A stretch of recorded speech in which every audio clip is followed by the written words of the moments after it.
দেখার সৌভাগ্য হলো। আমি সেই সুলতান ভাই বা সুলতান আঙ্কেলকে আমি অনুরোধ জানাচ্ছি আমাদের কিছু বলার জন্য। আমি আমাদের কিছু ভালো কিছু উপহার দেবেন সেই প্রত্যাশা নিয়ে সুলতান ভাইকে আমি অনুরোধ করছি। জি,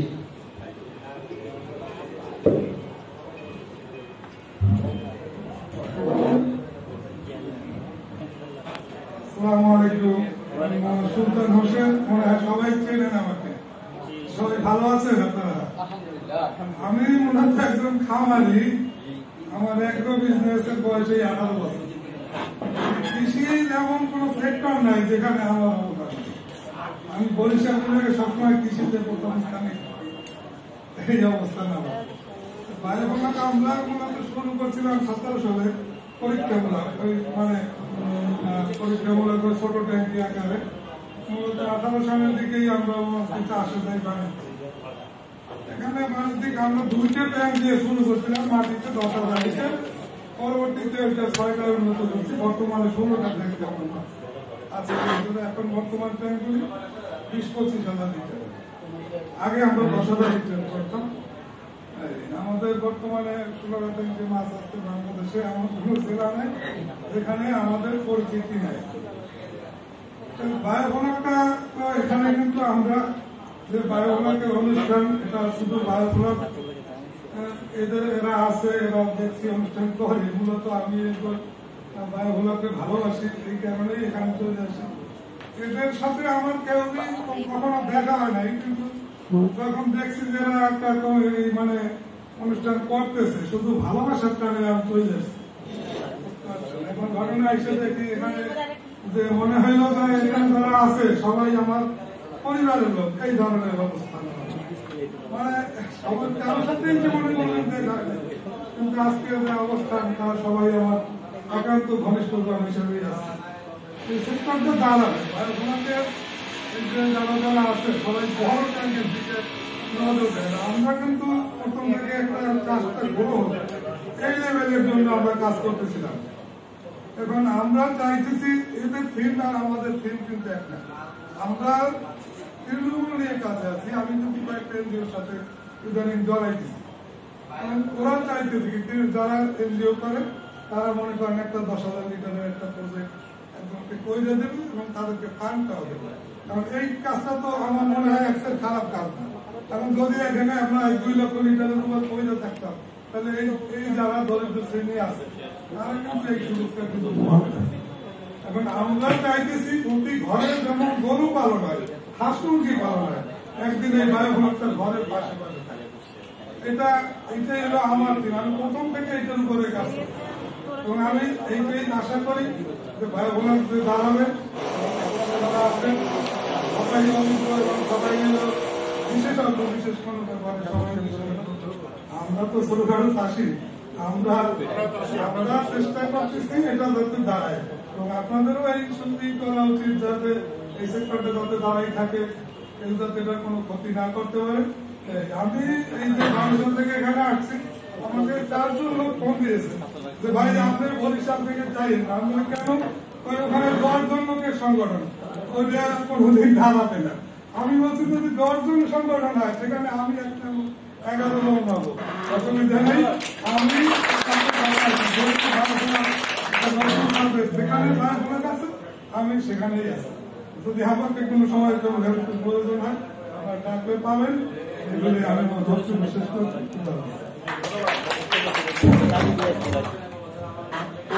ধন্যবাদ। আমরা এখন কাঙ্ক্ষিত প্রশ্ন উত্তর করবো। এখন আপনাদের জন্য ফ্লোর, আপনারা যে কোনো ধরনের প্রশ্ন এখানে করতে পারেন।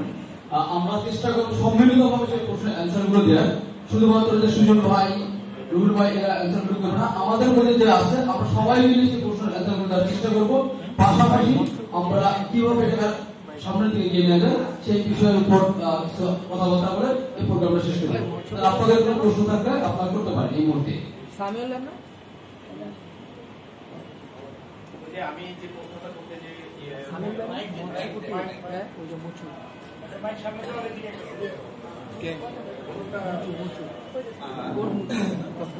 সাধারণত বলতে গিয়ে খামারের কাছে টিভিএস মেশিনটা আছে।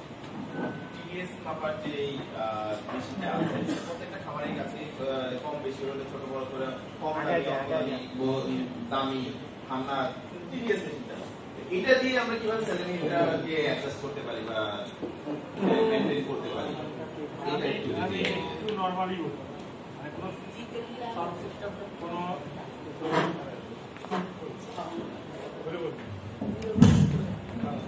Hello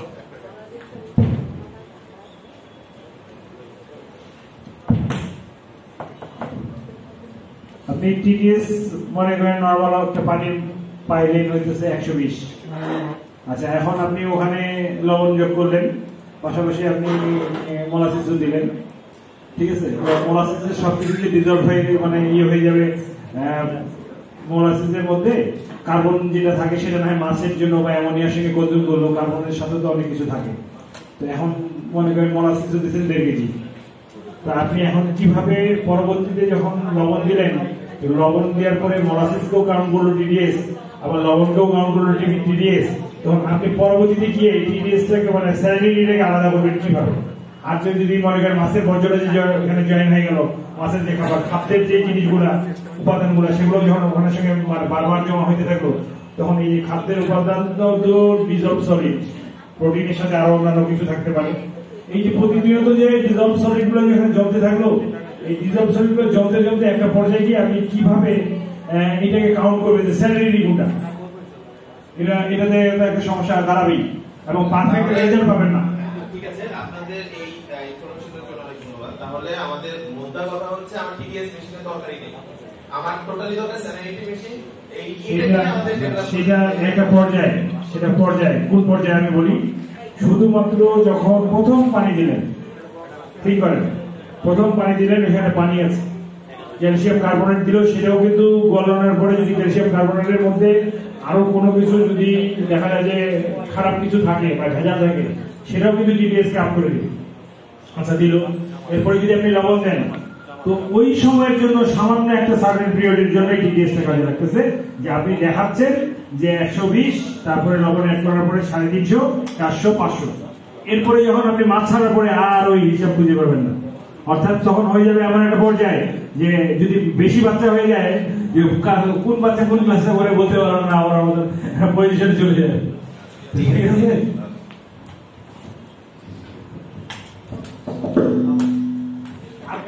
question?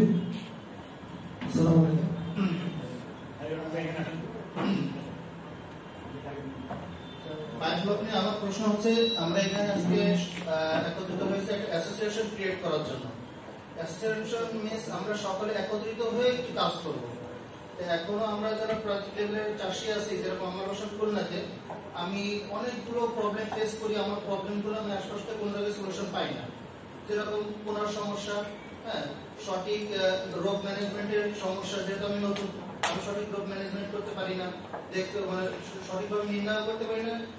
আমরা যদি এমন একটা প্ল্যাটফর্ম তৈরি করি যেখান থেকে আমরা প্রবলেমের সলিউশন করে ঠিক মতন আসবে, এবং এই যে কিছুক্ষণ আগে এক ভাই জিজ্ঞেস করছে যে ফিড আসলে কোনটা ভালো, আমরা যেহেতু এখন অভিজ্ঞ অনেক চাষিরা আছে, অভিজ্ঞ অনেক বড় ভাইরা আছে, তারা একটা খাবার খেয়ে অভ্যস্ত, তারা দুই তিনটে খাবার ইউজ করছে, তারা যদি আমাদের রিকমেন্ড করে যে হ্যাঁ আমি এই খাবারটা খাওয়াইছি, এই খাবারটা খাওয়াই আমাদের ফিডব্যাকটা ভালো আসছে, এইভাবে যদি আমাদের কিছু গাইডলাইন দিয়ে দেয়, তাহলে আমার মনে হয় আমার মতন যারা ছোট লেভেলের চাষি আছে, যারা নতুন শুরু করছে, তাদের জন্য, যেহেতু আমাদের সঠিক গাইডলাইন্স এখনো বাংলাদেশে খুবই কম, ইউটিউবে যে গাইডলাইন্স গুলো পাওয়া যায় সেগুলো আসলে আমরা ক্ষতিগ্রস্তই হচ্ছি তার দ্বারা।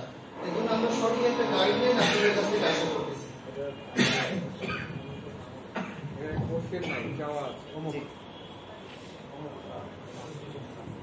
ধন্যবাদ প্রশ্নের জন্য। আসলে প্রবলেমটা এটা না যে আপনি কোন ফিডের রেকমেন্ডেশন চাচ্ছেন, ভালো খারাপ। আমরা যারা এখানে আজকে বসে আছি, আপনাদেরকে যদি আমরা একটা ফিডের নাম বলে দেই যে অমুক ফিড খাওয়ান, দুদিন পরে কাউকে আমাকে অন্য ফিড কোম্পানি ফোন দিয়ে বলবে আপনি তো অমুক ফিডের দালাল, ঠিক আছে? তো এই টাইপের স্পেসিফিক আমি নাম বলবো না, কিন্তু আপনি দেখবেন যে যেসব ফিডের ডিলার পুরো বাংলাদেশের প্রতিটা জেলায় আছে, বুঝতে হবে যে ওই ফিডের ব্যাকিং বা সেলিং বা এগুলো সেল হয়, যে ও পুরো বাংলাদেশে ডিলার দেওয়ার মতো সাহস করছে। তো বেশিরভাগ ফিড যেগুলো পুরো বাংলাদেশে ডিলারশিপ আছে ওগুলোর মধ্যে থেকে একটা ফিড আপনি চুজ করেন, ঠিক আছে। আর আদার যে প্রবলেমগুলো বলছেন আপনার খুলনা চাষিদের নিয়ে প্রবলেম, পোনার প্রবলেম, প্রাইসের প্রবলেম, দেখেন অ্যাসোসিয়েশন কিভাবে আপনাদের হেল্প করতে পারে আমি একটা এক্সাম্পল দিই। সাপোজ আমরা দেখতেছি যে গত 1 মাসে 2 বার খাবারের দাম বাড়ছে।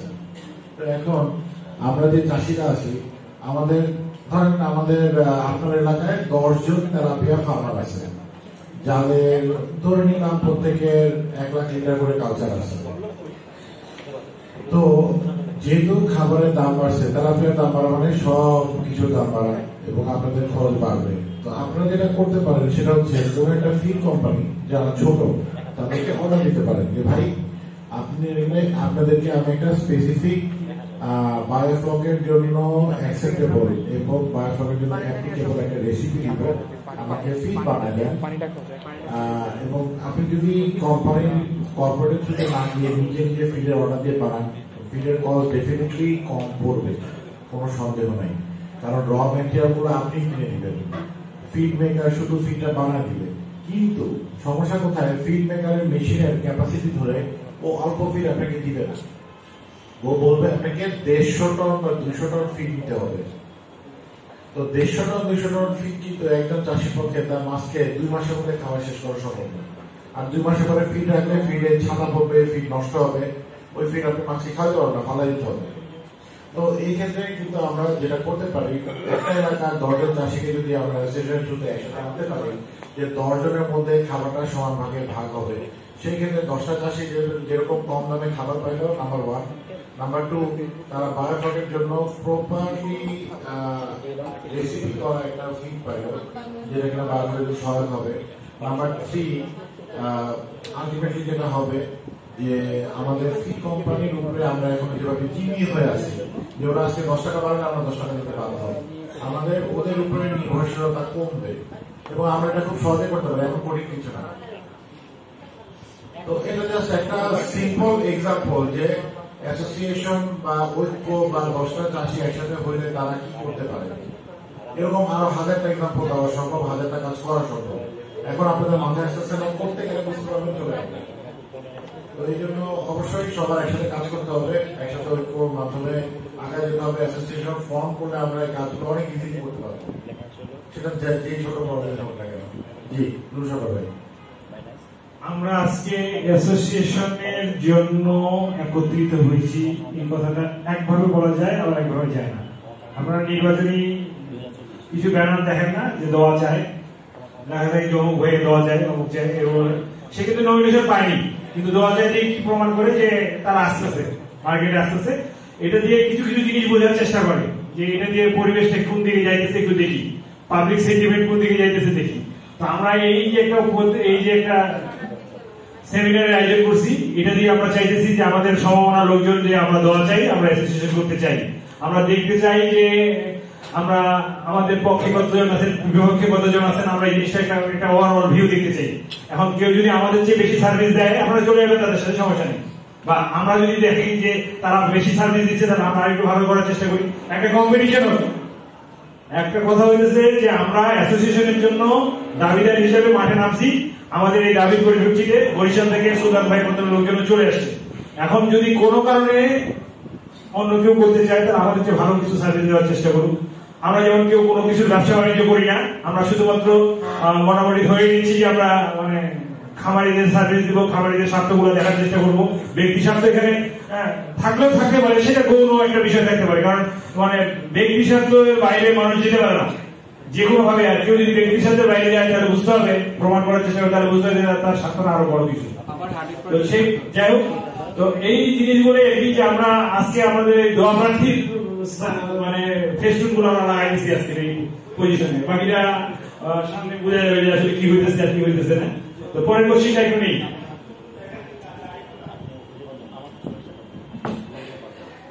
ভাই সামনের দিকে আসেন আপনারা, এখন আর লোকজন নাই। আচ্ছা ঠিক আছে।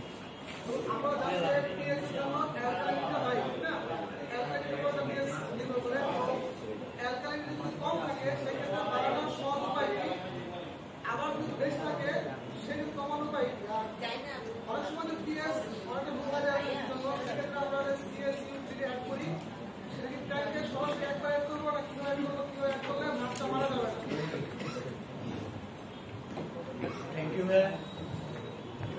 Thank you. Hello, thank you আপনার কোশ্চেনের জন্য। মাঝে মাঝে পাচ্ছে না, দেখেন না ঘুরে ঘুরে নেই লুজ আছে নাকি এটা এটা পাই হ্যালো, ধন্যবাদ ভাইয়া আপনার প্রশ্নের জন্য।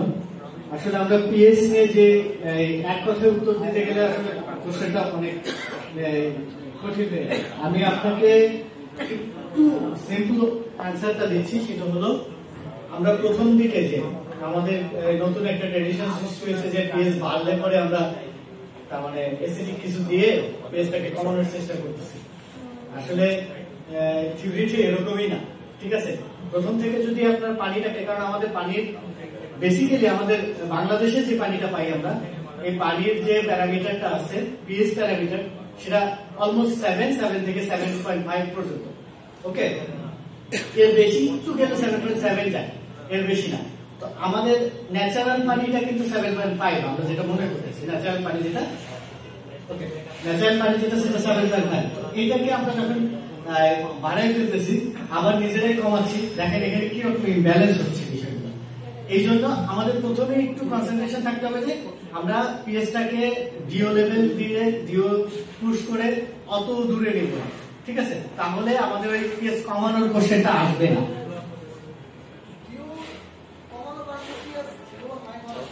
অবশ্যই অবশ্যই আপনি প্রথমে যখন 7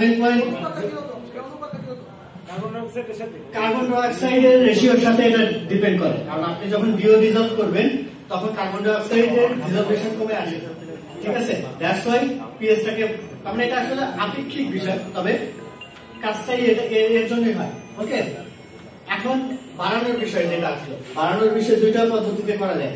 একটা হলো ক্যালসিয়াম অক্সাইড আছে, যেটা আমরা যে পাথরের চুন বলি, এটা অনেকে ইউজ করি আমরা, বেসিক্যালি এটা পুকুরে বেশি ইউজ হয়।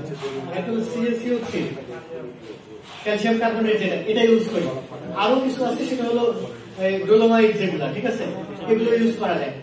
সবচেয়ে ভালো হয় ক্যালসিয়াম কার্বনাইটটা ইউজ করে, কারণ এটা বাফারিং হিসেবে থাকে, এ যখন প্রয়োজন তখন সে কাজ করে, কার্যকারিতা দেখায় দেয়।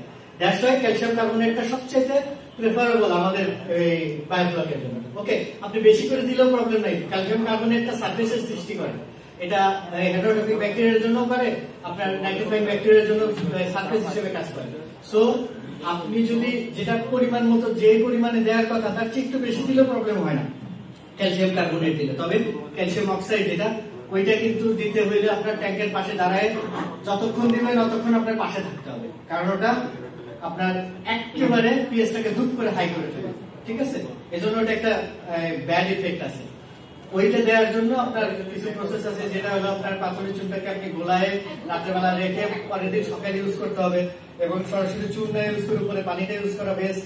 ওকে, এরকম ওয়ে আছে। আমার সাজেশন থাকবে ক্যালসিয়াম কার্বনেট ইউজ করা। ক্যালসিয়াম কার্বনেটটা কি পরিমাণ?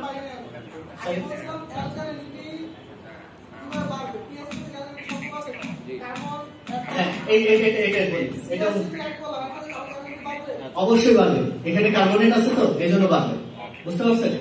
আমি কিন্তু দুইটার উত্তর একসাথে দিচ্ছি, কারণ হলো দুইটা খুব রিলেট, আবার দুইটাকে অনেক কঠিন ভাবে আলাদা করে ফেলা যাবে, কারণ এটা হলো বায়োকেমিস্ট্রির একটা ফ্যাক্টর, বুঝতে পারছেন। আমি যদি এখন ডিটেলে যাই আমার সারা রাত পার করতে হবে, এই জন্য আমি এই জায়গাতে থেমে গেছি, ঠিক আছে, বুঝতে পারছেন তো আমার কথা।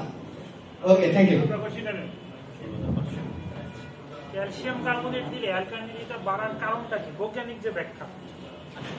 আরেকটা কোশ্চেন হলো 10,000 লিটারের ক্ষেত্রে আমি যদি হিসাব করি আমার পিএইচ ঠিক আছে, কিন্তু তারপরেও তো আমার ক্যালসিয়াম কার্বনেটটা দিলে ভালো, কতটুকু পরিমাণ আমি দিব? যদি আমার সবকিছু ঠিক থাকে তারপর আমার ট্যাঙ্কে দেওয়া উচিত, কি পরিমাণ দিব? আমি আপনাদেরকে আসলে এই ক্ষেত্রে ছোট্ট একটা উপদেশ দেবো, সেটা হলো আপনারা 10,000 না 1,000 লিটার সবসময় ক্যালকুলেশন করবেন, তাইলে এককটা সহজ হয়, ঠিক আছে। 1,000 লিটারের জন্য 50 গ্রাম থেকে শুরু করতে পারে। ওকে, 50 গ্রাম, কারণ এটা হলো সুবিধাটা হলো কি, এর নিজের ক্যালসিয়াম কার্বনেটের নিজের পিএইচ লেভেলই হলো 9.2, ঠিক আছে, 2 থেকে 9.5। তো এর মধ্যে যখন থাকে, ও দেখেন ও যখন নিজেকে বিলাই দিচ্ছে, তখন ওর পিএইচ লেভেলটাকে সে বাড়ানোর জন্য যখন চেষ্টা করতেছে, তখন ওর লেভেলটা কমে আসতেছে, একসময় গিয়ে 7.5 7.8 এর উপরে সে নিতেই পারে না পিএস কে, বুঝতে পারছেন? এই জন্য ক্যালসিয়াম কার্বনেট দেয়া খুবই তার মানে প্রেফারেবল হলো বায়োফ্লকের। আপনি 1000 লিটারের জন্য 50 গ্রাম দিয়ে শুরু করতে পারেন, বুঝতে পারছেন আমার কথাটা? মানে 10,000 লিটার একবারে 500 গ্রাম দেওয়া যাবে? জি দেওয়া যাবে। এটাকে আমি বালতিতে গুলাই একবারে ট্যাঙ্কে দিয়ে দিলেও সমস্যা না? একবারে মানে কি ছিটাই দিতে হবে সারা জায়গায় যাতে ছড়ায়। এখন এটা দিয়ে আমি দেখছি যে আবার নিচে সাদা স্তর পড়ে যায়। এটা ভালো, আমি বলছি প্রথমে বলছি কিন্তু এটা একটা সার্ভিস হিসেবে ভালো, এটা আসলে খারাপ না, এটা ভালো। হ্যাঁ এটা ভালো। দেখেন আপনারা যে মাল্টিভিটামিন গুলো ইউজ করেন তার গায়ে কখনো পড়ছেন মাল্টিভিটামিন গুলোতে কি কি থাকে? 97% ওই ক্যালসিয়াম কার্বনেট থাকে, আর বাকি ওই 5 থেকে 7% ওই আদার্স এলিমেন্ট গুলো থাকে। একটু দেখেন, বুঝতে পারবেন? এখানে আমি একটা সমস্যায় পড়ছি যে নিচে সাদা স্তর পড়ার কারণে মানে ক্যালসিয়াম কার্বনেটের যে স্তর, আমি নিচে যখন ময়লা পরিষ্কার করি তখন ওই ময়লা ঠিকভাবে বুঝতে পারি না, কারণ ওই সাদা চুনের কারণে আমাদের প্রবলেমটা হলো এখানে। আমি বলি ময়লা আসলে ফ্যাক্টর না, ময়লা ফ্যাক্টর না। এই সাবজেক্ট আমরা আনি নাই, সেটা হলো টিএসএস, বায়োফ্লকের একটা বড় ফ্যাক্টর টিএসএস, ঠিক আছে? Total suspended solid. তো টোটাল সাসপেন্ডেড সলিডই আছে এই বায়োফ্লকের যে প্যারামিটার গুলোর যে এলোমেলো করে, এটা হলো টিএসএস এর জন্যই হয়, বুঝতে পারছেন? বহির্বিশ্বে যে যতগুলো বায়োফ্লক কালচারিং হয় সব জায়গায় টিএসএস মাপার জন্য একটা নির্দিষ্ট টুলস আছে। টিএসএস মাপার জন্য একটা নির্দিষ্ট টুলস আছে, যেটা হলো আমরা যে মিটার দিয়ে যেরকম পিএস মাপতেছি ওরকম টিএসএস ও মাপা যায়। আমরা খালি চোখ দিয়ে দেখে যে মনে করি নিচে পড়ে আছে, এটা আসলে এটা উপকারী ব্যাকটেরিয়া আছে ওর মধ্যে, বুঝতে পারছেন? এর মধ্যে এলগিও আছে, এর মধ্যে উপকারী জিনিসই বেশি থাকে। সুতরাং টিএসএস আর ওই স্ল্যাশ দুইটাকে এক করা যাবে না, বুঝতে পারছেন আমার কথা? আর অ্যালকালিনিটি বাড়ার যে বৈজ্ঞানিক ব্যাখ্যা মানে ক্যালসিয়াম কার্বনেট দিলে, হ্যাঁ এটা বৈজ্ঞানিক ব্যাখ্যাটা বলি। বৈজ্ঞানিক ব্যাখ্যাটা হলো প্রথমে অ্যালকালিনিটিটা বুঝতে হবে। অ্যালকালিনিটিটা কি? সেটা হলো পিএইচ যখন স্থির থাকবে, সংজ্ঞাটা হলো এরকম, পিএইচ যখন স্থির থাকবে এবং কার্বনাইড, এটা হলো হাইড্রোকার্বনাইড হতে পারে, এরকম কার্বনাইড যতগুলো আছে ওই জিনিসগুলো যখন একসাথে হয়ে অ্যাসিডটাকে প্রশমিত করতে থাকে। তাহলে দেখেন এখানে প্রথম শর্তটা কি ছিল? পিএইচটা স্থির থাকবে, পিএইচ লেভেলটা স্থির এবং কার্বনাইডটা তখন কাজ করতেছে, তার মানে অ্যালকালিনিটিটা তখন ওপেন। ওকে, অ্যালকালিনিটি যখন ওপেন থাকতেছে তখনই সে ওই অ্যাসিডিক ফ্যাক্টর গুলোকে সে প্রশমিত করতে পারতেছে। এই জন্য ক্যালসিয়াম কার্বনেট দিলে ওই যে কার্বনেটটা ওইটা সে আসলে গিয়ে আয়নিক অবস্থায় যায়, হাইড্রোজেন, তার মানে আমার পানির সাথে এক ধরনের ছোট্ট বিক্রিয়া করে সে হাইড্রোকার্বনেটের রূপান্তরিত হয়। ওইটাই আসলে আমাদের ওইটাই হলো অ্যালকালিনিটি হিসেবে কাজ করে। এজন্য ক্যালসিয়াম কার্বনেটটা বেস্ট বলছি। কিন্তু আর কোনো কোশ্চেন থাকলে বলতে পারে। ভাই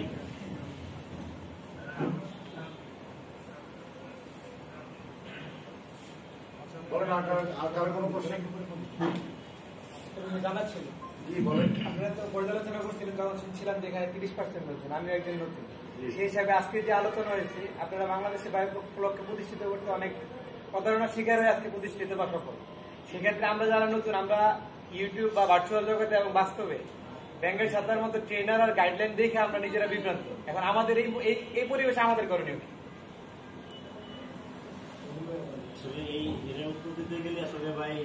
শুনেন ওনার কোর্সের সাথে মিলে আমার একটা কোর্স, এখানে আপনার চেয়ার একটু দেখবো, আপনি একটু সামনে আপনার কোশ্চেনটা আপনি করেন। আমি একটা বিশ্ববিদ্যালয় থেকে গ্রাজুয়েশন শেষ করছি। আমি বর্তমানে বাসার থেকে আমার প্রচুর প্রেশার, যে জব কর, সবার বাসা থেকে যেটা প্রেশার আছে, কিন্তু আমার এই বায়োফ্লক নিয়ে ভবিষ্যৎ, মানে আমার যেটা ইচ্ছা, আমার ইচ্ছা যে আমি এইটা দিয়ে অনেক বড় কিছু করবো ইনশাল্লাহ। এখন এইটা আসলে নেওয়া কতটুকু যুক্তিযুক্ত হবে, চাকরি বাদ দিয়ে বায়োফ্লক নিয়ে পড়ে থাকা, এটা কিভাবে দেখবে? অনেক চিন্তার বিষয়, তারপর আমি চেষ্টা করতেছি সহজভাবে বলার। মানে আমার দৃষ্টিভঙ্গিটা আমি বলি, তাহলে আপনারা ক্লিয়ার করতে পারবেন। আমার দৃষ্টিভঙ্গিটা যেটা সেটা বলছি, যে যারা খেয়াল রাখবেন সবগুলি খারাপ, বাংলাদেশের সবগুলি একটা জায়গায় গিয়ে আপনাকে সিদ্ধান্ত নিতে হবে যে আমি যেইখানেই যাই না কেন সবগুলি খারাপ, অপেক্ষাকৃত কম খারাপ সেটা বেছে নিতে হবে, এবং অপেক্ষাকৃত কম খারাপটাকে বেছে নেওয়াটাই হচ্ছে প্রজ্ঞাবোধ। ক্লিয়ার হওয়ার কথা না? আমিও খারাপ, বাকিগুলিও খারাপ, অপেক্ষাকৃত কম খারাপ কে, এটা চিন্তা করেন আগে সেটা। তারপরে কথা হচ্ছে যে আপনি আসলে কি চান, আপনি কি করতে চান সেটাকে চিন্তা করবেন। আপনি আপনি আপনার টার্গেটটা কোথায়? আপনার টার্গেট যদি হয় যে আপনি এস্টাবলিশড হবেন, আপনি একজন উদ্যোক্তা হবেন, আপনি উদ্যোক্তা হওয়ার পরে আপনি সামনের দিকে আগায় যাবেন, তো আপনার মধ্যে উদ্যোক্তা হওয়ার জন্য আপনার প্ল্যানিংটা থাকতে হবে। আমি আমার একটা প্ল্যানিং বলি, তাহলে আপনি বুঝতে পারবেন। আমি বায়োফ্লক যখন শিখি বা জানি শুনি, তখন আমি কারো কাছে ট্রেনিং করতে যাইনি। কেন জানি জানেন? আজকের এই দিনে যদি আমি কারো কাছে যেতাম আর আমি এভাবে কথা বলতাম, সে বলতো সেই তো হইতেছে ওই হইতেছে আমার ছাত্র, সে কি বুঝে। এই দিনটা আমি দেখতে পাইছিলাম। যদি কোনোদিন 2 বছর পরে হোক আর 4 বছর পরে হোক আমি যদি এই জায়গায় গিয়ে বসি কথা বলি, তাহলে আমাকে যেন সে না বলতে পারে যে ও আমার ছাত্র, সে কি শিখাবে। এগুলো বলতেছে এখন বলতেছে। আর আমার কোনো ছাত্র নাই, আমার সবাই বন্ধু, আমি কাউকে ট্রেনিং করাই না, ঠিক আছে? যা শিখতে চাই শিখাই দেই, কোনো সমস্যা না। আমার কোনো ছাত্র নেই, আর যারা আমার কাছে শিখতে আসে সেও আমার বন্ধু। অর্থাৎ আমি কাউকে বলি না যে ও আমার ছাত্র, ও কি করবে না করবে, এটা আমি বলি না। আমি বলি না এই কারণে, এটাই হলো কথা। তো আমি ওই জিনিসটা দেখতে পাইছি যে আজকে এই জায়গায় যদি এই কথা বলতাম, আর আমার যদি গুরু থাকতেন, সে যদি বলতে হয় তুমি এখানে উঠে আসে এখানে আসো, আর ও বেশি বুঝতেছে, তাহলে তো সমস্যা হবে।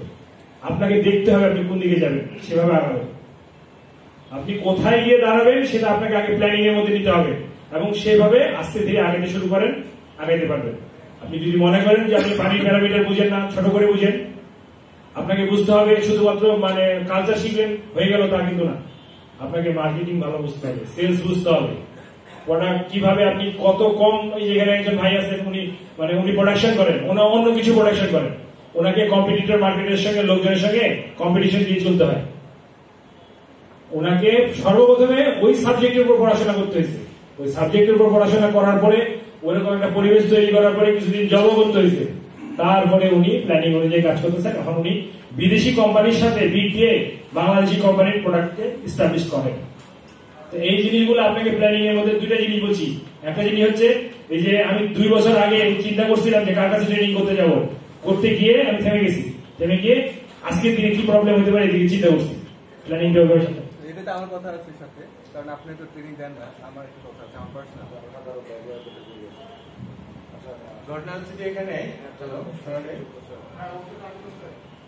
এখন ঘটনা হচ্ছে যে আমি কিন্তু ফুল টাইম বা ব্লগ প্রোগ্রামার, আমি কিন্তু ট্রেনিং অর্গানাইজ করি এবং ট্রেনিং দিই। রুল ভাই দেয় না। এখানে আমরা সবাই প্রফেশনাল বলতে যেটা বোঝাই, যেহেতু অর্গানাইজেশন যেটা, যে এখানে সব ধরনের লোক আসবে। আমার ইনস্টিটিউশন থাকতে পারে না, আমার একটা ইনস্টিটিউশন থাকতে পারে। তাহলে আমি ইনস্টিটিউশন ভ্যালু ক্রিয়েট করবো, this is my value, this is my business. আমি আপনাকে কি দিব? আপনি আমার কাছে আসবেন, আপনার যেটা লার্নিং আপনি কোর্স করবেন। আমি যদি আপনাকে শিখাইতে পারি আমি শিখাবো এবং বিনিময়ে টাকা নেব। আমার ক্লিয়ার কথা। কারণ আমি চাকরি ছেড়েছি, আমি চাকরি ছেড়ে এখানে আসছি, আমি একটা ইমপ্রুভমেন্ট নিয়ে কাজ করতেছি। রুহুল ভাই তার ফ্রেন্ড রিলেশন দিয়ে সাপোর্ট দিচ্ছে, আমরা একসঙ্গে কাজ করছি। তার মানে রুহুল ভাই যেটা বললো আমি তার সাথে আছি। এখন ঘটনা হচ্ছে যে তাহলে কন্ট্রাডিকশন যেন না থাকে, সো আমি আমার অপিনিয়ন বললাম, right? Okay, thank you. Question করেন ভাই।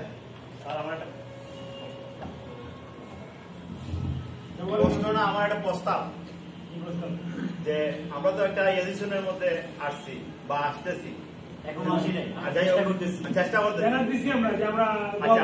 যাই হোক, আমরা যারা আছি এখন উপস্থিত তাদের মধ্যে বা যারা আসার কথা ছিল আসে নাই, আমার জানার মধ্যে আরো মধ্যে বেশি লোক হওয়ার কথা ছিল। তো আমরা যদি একটা হোয়াটসঅ্যাপ গ্রুপ করি, বোধহয় আমাদের সমস্যাগুলা দ্রুততম আমরা সমাধান পাইলাম না। আপনারা একদিন থেকে যদি একটা হোয়াটসঅ্যাপ গ্রুপ করা যেত, কেউ না কেউ তো লাইনে থাকবেন, হয়তো আনসারটা আমরা দ্রুত পাইতাম। আচ্ছা, এটা নিয়ে আমরা চিন্তা ভাবনা করবো।